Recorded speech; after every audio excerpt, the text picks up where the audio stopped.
Christopher Nolan को Oppenheimer movie बनाने का आइडिया मिला कहां से? ओपेनहाइमर मूवी के अंदर ब्लैक और व्हाइट सीन्स का आखिर मतलब क्या है और ये इस मूवी के अंदर क्या महत्व रखते हैं और क्या महत्व रखता है इस मूवी के अंदर दिखाया हुआ सेक्स सीन और इसको लेकर इंडिया में क्यों बवाल हुआ था और क्या सचमुच ओपेनहाइमर के अंदर 0 CGI का इस्तेमाल किया गया है? क्रिस्टोफर नोलन की मूवीज का क्रेज सर चढ़ के बोलता है और भले आपने ये मूवी अब तक देखी हो या न देखी हो, बट आपके दिमाग में कहीं न कहीं ये सवाल जरूर उठे होंगे और ऐसे ही कई सारे सवाल और बिहाइंड द सीन कहानियों के साथ आज हम लेकर आए हैं 15 amazing mind blowing awesome the Oppenheimer movie facts, वो भी भारी भरकम स्पॉयलर्स के साथ। तो फिर देर किस बात की? हे गाइस, मेरा नाम है पंकज सागर और आपका स्वागत है गेमों को हिंदी की कॉर्पोरेट स्टूडियो में। Now without wasting any more time, let's get started.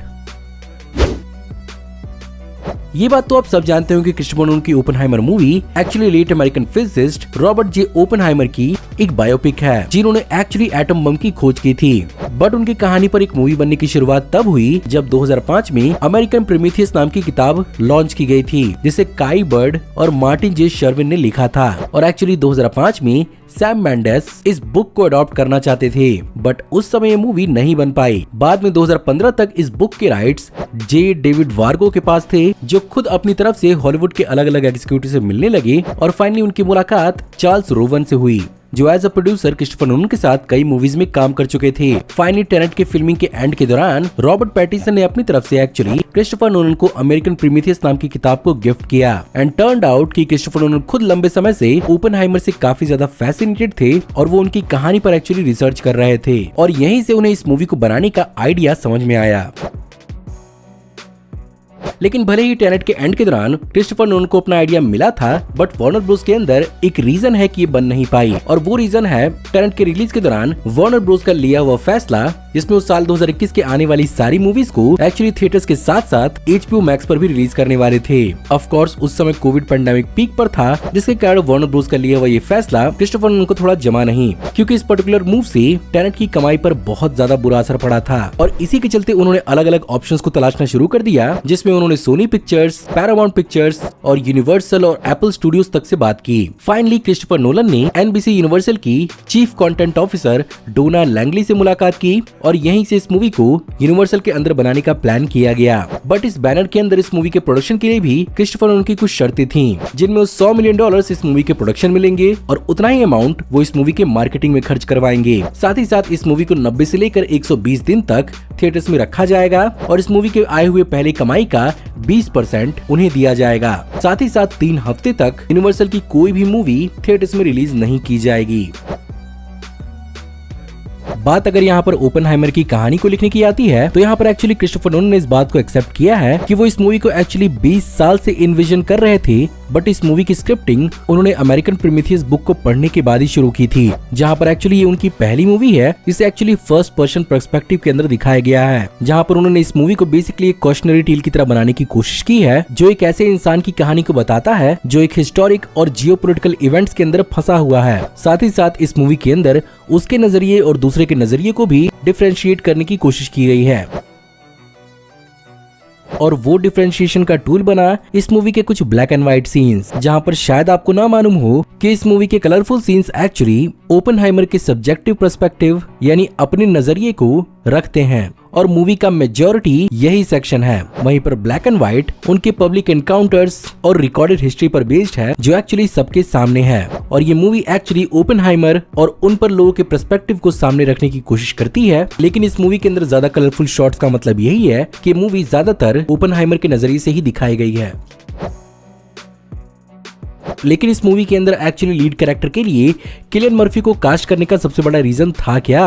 Well, Christopher Nolan की ओपेनहाइमर बेसिकली 6वीं कोलैबोरेशन है किलियन मर्फी के साथ, जिसमें वो पहली बार क्रिस्टोफर नोलन की किसी मूवी के अंदर एज अ लीड नजर आए हैं, जहां पर क्रिस्टोफर नोलन के हिसाब से अमेरिकन प्रोमेथियस का रॉबर्ट जे ओपेनहाइमर का कवर फोटो ही एक बहुत बड़ा इंस्पिरेशन बना था उन्हें किलियन मर्फी को कास्ट करने के लिए। By the way, Cillian Murphy ने अपनी तरफ से भी बहुत ज्यादा होमवर्क किया था ओपेनहाइमर को पूरी तरह से समझने के लिए, जहाँ पर किलियन मर्फी ने ओपेनहाइमर के लुक को 1970s के डेविड बोवी के लुक पर मैच किया था और इस रोल को प्रिपेयर करने के लिए उन्होंने कई पाउंड वजन भी घटाए थे। साथ ही साथ उन्होंने ओपेनहाइमर को गहराई से स्टडी भी किया था। साथ ही साथ जे रॉबर्ट ओपेनहाइमर की तरह उन्होंने भगवत गीता भी पढ़ी और इस कैरेक्टर को प्ले करने के लिए उन्होंने डच लैंग्वेज की कई सारे इंपॉर्टेंट वर्ड्स को भी सीखा। फाइनली सितंबर 2020 में किलियन मर्फी और नोलन की मुलाकात हुई और उन्हें एक्चुअली हायर किया गया। वहीं पर अगर बात किया दूसरे कैरेक्टर्स की कास्टिंग के बारे में, तो इस मूवी की कास्टिंग के दौरान किसी भी एक्टर को ये नहीं मालूम था कि आखिर वो इस मूवी के अंदर कौन सा रोल प्ले करने वाला है। साथ ही साथ हॉलीवुड के अंदर क्रिस्टोफर नोलन का इतना ज्यादा जलवा है कि उनकी मूवी के अंदर अपीयर होने के लिए Robert Downey junior, Matt Damon और एमिली ब्लंट जैसे बेहतरीन एक्टर्स ने सिर्फ और सिर्फ $4 मिलियन ही लिए, जहाँ पर वो पर मूवी ऑन दी एवरेज 10 से 20 मिलियन डॉलर्स की सैलरी लेते हैं। यहाँ पर Robert Downey junior personally Christopher Nolan के घर गए थे, जहाँ पर उन्होंने अपने कैरेक्टर की स्क्रिप्ट को पढ़ा था। वहीं पर मैट डेमन ने मूवी से कुछ समय तक ब्रेक लेने का फैसला किया था, बट उन्होंने अपने वाइफ से ये शर्त रखी थी कि अगर क्रिस्टोफर नोलन की कोई मूवी आती है तो वो सब कुछ छोड़ के मूवी बनाने चले जाएंगे। वहीं पर अगर बात करें इस मूवी की फिल्मिंग के बारे में, तो इस मूवी की प्री प्रोडक्शन एक्चुअली जनवरी 2022 में न्यू मैक्सिको के अंदर हुई थी, बट फाइनली इस मूवी की फिल्मिंग चालू हुई फरवरी 2022 से, जो एक्चुअली 57 दिनों तक चली थी। और यहाँ पर होयत वॉन होयतेमा को सिनेमेटोग्राफर के रूप में कास्ट किया गया था, जो क्रिस्टोफर नोलन की कई सारी मूवीज में काम कर चुके हैं, जहां पर स्पेसिफिकली गैरी ओल्डमैन के सीन के लिए सिर्फ और सिर्फ 1 दिन का वक्त लिया गया था। यहां पर इस मूवी के लिए IMAX के 65 mm के लार्ज फॉर्मेट का इस्तेमाल किया गया था और ये प्रोबेबली IMAX की सबसे पहली मूवी है जिसे ब्लैक एंड व्हाइट फॉर्मेट में भी शूट किया गया है। लेकिन इस मूवी के प्रमोशन के दौरान इस बात की बहुत ज्यादा हाइप उठी थी कि यहाँ पर क्रिस्टोफर नोलन ने इस मूवी के अंदर 0 VFX शॉट्स का इस्तेमाल किया है और उस चीज के पीछे एक बहुत ही खास रीजन ये भी है कि यहाँ पर क्रिस्टोफर नोलन ने हर चीज को प्रैक्टिकली फिल्माया है। चाहे अगर बात की जाए एक पूरे के पूरे 1940 के जमाने के शहर को बनाने की या एक 100 फीट स्टील फ्रेम को बनाने की जिसका इस्तेमाल मूवी के अंदर बॉम्ब को ड्रॉप करने के लिए किया गया था, या पूरे के पूरे एटॉमिक बॉम्ब ब्लास्ट को दिखाने की। वेल जी हाँ, इस मूवी के अंदर ट्रिनिटी न्यूक्लियर टेस्ट को करने के लिए गैसोलीन, प्रोपेन, एल्युमिनियम पाउडर और मैग्नीशियम का इस्तेमाल करके एक प्रैक्टिकल मिनिएचर ब्लास्ट को किया गया था, जिसे इस मूवी के special effect supervisor Scott R Fisher के साथ मिलकर क्रिस्टोफर नोलन ने दिखाया था। और यहाँ पर एक्चुअली फोर्स्ड पर्सपेक्टिव का इस्तेमाल किया गया था इस ट्रिनिटी बॉम्ब ब्लास्ट को थोड़ा दूर की तरफ से दिखाने के लिए। लेकिन उन सीन्स का क्या जहां पर एटम्स, मॉलिक्यूल्स और एनर्जी वेव्स दिखाए गए थे, वेल यहाँ पर भी प्रैक्टिकल मेथड्स का ही इस्तेमाल किया गया था और क्रिस्टोफर नोलन के हिसाब से इस मूवी के अंदर 0 विजुअल इफेक्ट शॉट्स थे। साथ ही साथ इस मूवी के अंदर ओपेनहाइमर की ओरिजिनल कैबिन का भी इस्तेमाल किया गया था, जिसके कारण ये मूवी और भी ज्यादा ऑथेंटिक लग पाई। वहीं पर इस मूवी की अगर पोस्ट प्रोडक्शन की बात की जाए तो इस मूवी को जेनिफर लेम ने एक्चुअली एडिट किया है, जिन्होंने इससे पहले टेनेट की कमान संभाली थी। इस मूवी के विजुअल इफेक्ट्स को एक्चुअली डी नैग ने संभाला था, जो बेसिकली क्रिस्टोफर नोलन के साथ 8वीं बार मिलकर काम कर रहे थे। लेकिन इस मूवी का इम्पोर्टेंट हाईलाइट एटम बॉम्ब्स और उनकी खोज तो थी ही, बट फैंस के बीच में उतना ही इम्पोर्टेंट इस मूवी का सेक्स सीन भी बन गया। और यहाँ पर इतना एक्सप्लिसिट सीन पहली बार क्रिस्टोफर नोलन की किसी मूवी के अंदर फिल्माया गया था। वेल क्रिस्टोफर नोलन के हिसाब से ये सेक्स सीन्स एक्चुअली बहुत ही ज्यादा क्रूशियल थे ओपेनहाइमर के ऑनेस्ट पोर्ट्रेयल को दिखाने के लिए, जो बेसिकली उनके लव लाइफ और उनकी वाइफ के साथ रिलेशनशिप काफी ज्यादा अच्छे से एक्सप्लोर करती है। और स्पेसिफिकली जीन टैटलॉक जैसा कि एक कम्युनिस्ट थी, उसका भी एक इम्पोर्टेंट इफेक्ट ओपेनहाइमर पे देखने को मिला था और उन सब को एक्सप्लोर करने के लिए इन सीन्स का इस मूवी के अंदर होना बहुत जरूरी था, जिसे खुद इस मूवी के लीड स्टार किलियन मर्फी भी मानते हैं। लेकिन इसी सेक्स सीन्स को इंडिया में काफी ज्यादा नेगेटिव तरीके से लिया गया, जहां पर one of this sex scenes यहाँ पर फ्लोरेंस प्यूग की कैरेक्टर ओपेनहाइमर के साथ इंटरकोर्स करने के बाद now I am became the death and the destroyer of worlds को रिसाइट करती है। और इन्हीं सारी चीजों को देखने के बाद minister of information and broadcasting Anurag Thakur ने सवाल पूछा था कि आखिर CBFC यानी central board of film certification ने आखिर इस मूवी को पास कैसे किया। वहीं पर दूसरी ओर इंडियन गवर्नमेंट की इंफॉर्मेशन कमिश्नर के एक जर्नलिस्ट उदय माहुरकर ने ट्विटर पर क्रिस्टोफर नोलन को टैग करते हुए अपने ओपन लेटर को पोस्ट किया। फाइनली कई सारे कंट्रीज के अंदर इसके सेंसर्ड वर्जन को भी लॉन्च किया गया है, जिसमें एक्चुअली स्मोकिंग को सेंसर किया गया है। वहीं पर फ्लोरेंस प्यूग की न्यूड बॉडी को कई जगहों पर ब्लैक ड्रेस से ढका गया है और हाँ, यहाँ पर CGI का इस्तेमाल हुआ है।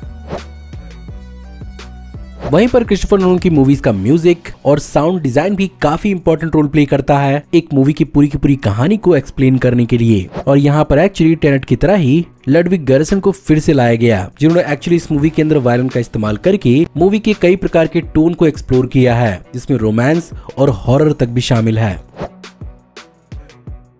लेकिन इस मूवी के रिलीज के साथ एक और बहुत बड़ी प्रॉब्लम आई, जहां पर इस मूवी की रिलीज के दौरान ही सैग आफ्ट्रा का स्ट्राइक लगा। सैग आफ्ट्रा बेसिकली अमेरिकन यूनियन है मूवी, टीवी एक्टर्स और एंटरटेनमेंट पर्सनैलिटीज का।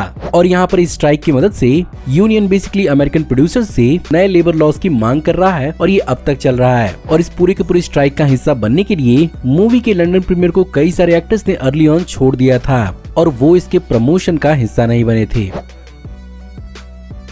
फाइनली अगर बात की जाए इस मूवी के बॉक्स ऑफिस कलेक्शन की, तो इस मूवी को $100 मिलियन के बजट पर बनाया गया था और इस मूवी ने अब तक वर्ल्ड वाइड $300 मिलियन तक का कलेक्शन कर लिया है, जिसमें अकेले इंडिया में ही ये अप्रोक्सीमेटली 90 करोड़ के पार जा चुकी है। और ये one of the few foreign films है जो इंडिया में इतनी तेजी से कलेक्शन कर रही है। ऑफ कोर्स इसके डायरेक्ट कंपटीशन में बारबी भी है और इस पूरे के पूरे थिएट्रिकल रिलीज के फिनोमिना को बार्बनहाइमर बुलाया गया था।